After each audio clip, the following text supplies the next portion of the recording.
Hello and welcome to Behind the Firewalls Cyber Insights. I'm Zain Javed, and this episode we're diving into some of the recent cybersecurity incidents and trends that have shaped the landscape over the last month. Can you believe it? Q1 of 2025 is already over, and just like time waits for no one, cyber threats don't wait for anyone to get their defenses in order. The sophistication of attacks continues to escalate, especially with the rapid development of AI tools.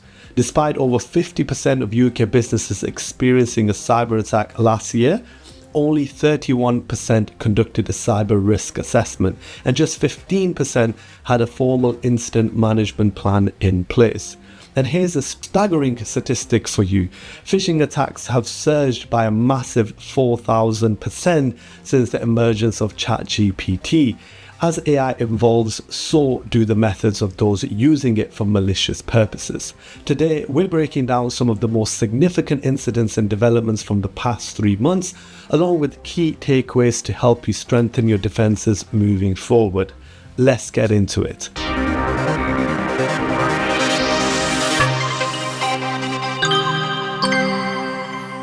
A new report from Trustwave Spider Labs has highlighted some significant vulnerabilities within the UK's healthcare sector, placing the country as the third most targeted by ransomware globally.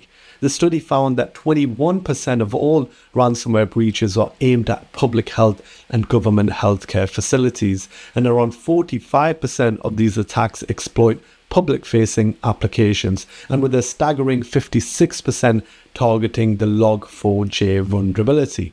What's worse, supply chain vulnerabilities are proving to be a critical weakness for healthcare organizations.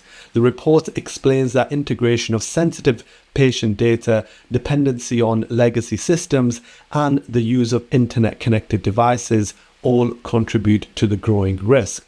Even with the UK government's plan titled Build an NHS Fit for the Future, many experts have criticised it for lacking initiatives focusing on improving cyber resilience or protecting healthcare systems from cyber threats. The healthcare sector needs to take a more proactive approach to address third-party vulnerabilities and strengthen the supply chain security. Without improving these weak points, the risks will only continue to escalate.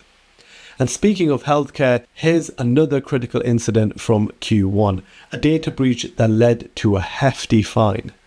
An NHS software provider, Advanced Computer Software Group, was recently fined £3 million by the Information Commissioner's Office due to security failings that resulted in a ransomware attack. So this was in breach of Article 32 of the UK GDPR.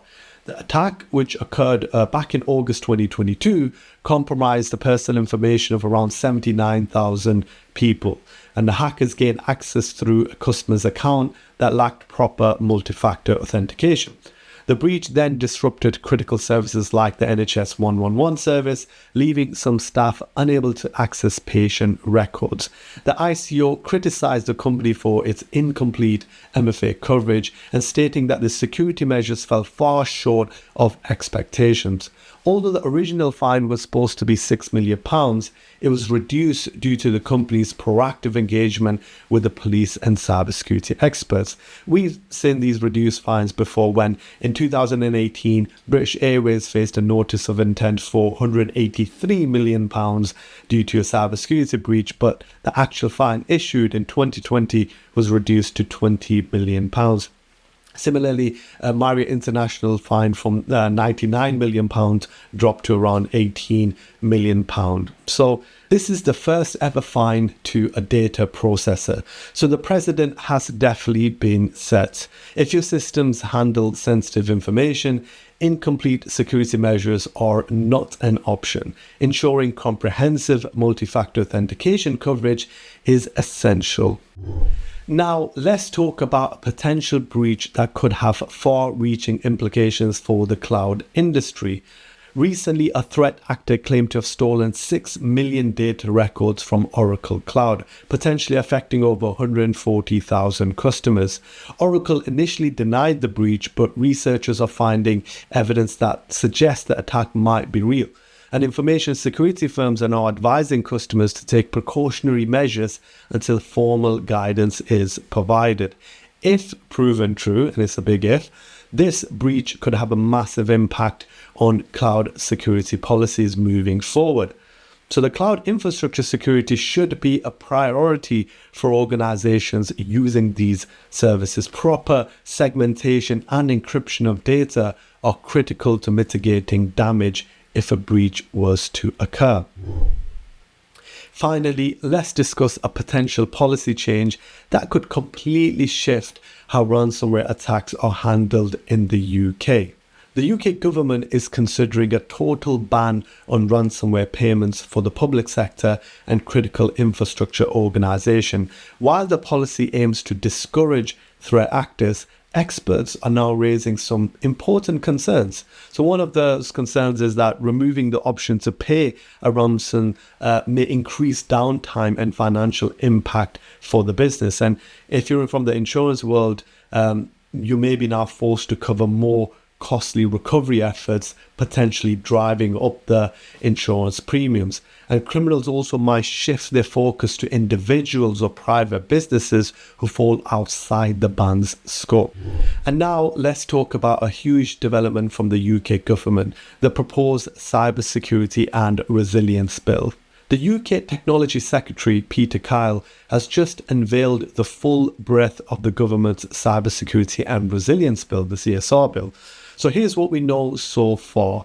The bill aims to strengthen the NIST 2018 regulations and protect the country's most critical services from cyber threats. It introduces £100,000 daily fines for failing to act against specific threats. The three key pillars include expanding regulations to cover more organizations. That's number one. Number two, granting regulators greater enforcement powers, including mandatory incident reporting within 24 hours. And third one, allowing the government to adopt regulations quickly as new threats emerge. Additional provisions could include bridging data centers into scope, creating a unified set of strategic objectives for regulators, allowing the government to issue ad hoc directives to in-scope organization. The CSR bill aims to provide a more flexible, responsive framework for cybersecurity, but it also introduces potential challenges for businesses that may face hefty fines if they fail to comply. Alright, we've covered quite a bit already, but here's a story you don't want to miss. It involves a Windows vulnerability that's been actively exploited by at least 11 state-backed hacking groups since 2017. So this includes attackers from North Korea, Iran, Russia, and China. Essentially, some of the most notorious nation-state hackers out there. Here's what's happening. So researchers Peter Gerdes and Ali Akbar Zarawi from Trend Micro's Zero Day Initiative recently reported a vulnerability they're tracking internally as ZDI CAN 25373. I must say it's a very catchy name. What makes this especially concerning is that Microsoft was notified about this vulnerability but deemed it as not meeting the bar for servicing. In other words, Microsoft has decided not to release a security patch for it, well, at least for now. So what's the vulnerability? Well, the flaw is related to how Windows displays shortcut files or .ink files using what's called a user interface misrepresentation of critical information weakness. Attackers can hide malicious command line arguments within these .ink files using what's called white space padding. So when a user inspects the file, the malicious arguments remain hidden because they're cloaked by these added white space. So this allows the attackers to execute arbitrary code on the affected systems without the user's knowledge. Now, to give you a sense of scale, nearly 1,000 shell link samples exploiting this flaw have been identified. 11 state-sponsored threat groups have been exploiting this flaw, including Evil Corp, APT43, Bitter, Mustang Panda, Red Hotel, and Coney, all the usual famous suspects, just to name a few. Roughly 70% of these attacks were linked to espionage and information theft, while 20% were financially motivated. What's worse? Well, these attackers have been particularly effective in targeting North America, South America, Europe, East Asia, and Australia. The malware payloads include well-known names like URSNIF, GhostRat, and TrickBot, which are being deployed through malware as a service platforms. So why is this so concerning?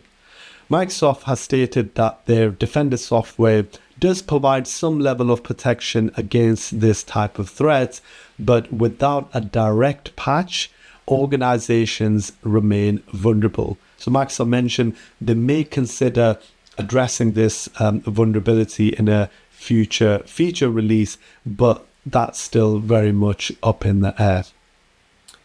And it's not the first time something like this has happened. A similar flaw tracked as CVE 2024-43461 was exploited by the Void Banshee APT hacking group using encoded Braille whitespace characters to camouflage malicious files. So Microsoft did patch that vulnerability during their September 2024 Patch Tuesday update, but only after significant exploitation had already occurred. If you're running Windows systems, you need to be extra cautious when handling .ink files or files downloaded from the internet in general. While Microsoft Defender does offer some protection, this vulnerability isn't being addressed at the core level by Microsoft. As we wrap up, Q1 of 2025 has made it clear cyber threats are escalating rapidly, from ransomware attacks targeting healthcare facilities to multi-million pound fines for data breaches. The stakes are higher than ever. Businesses need to adapt quickly, reinforce their defenses, and prepare for a constantly evolving threat landscape. Advanced threat detection, comprehensive multi-factor authentication, and a strong disaster recovery plan are all critical components of a resilient cybersecurity strategy. Thank you for tuning into Cyber Insights. If you found this episode helpful, please do subscribe, follow, share, and let's keep the conversation going. Until next time, stay safe, stay secure, and stay informed.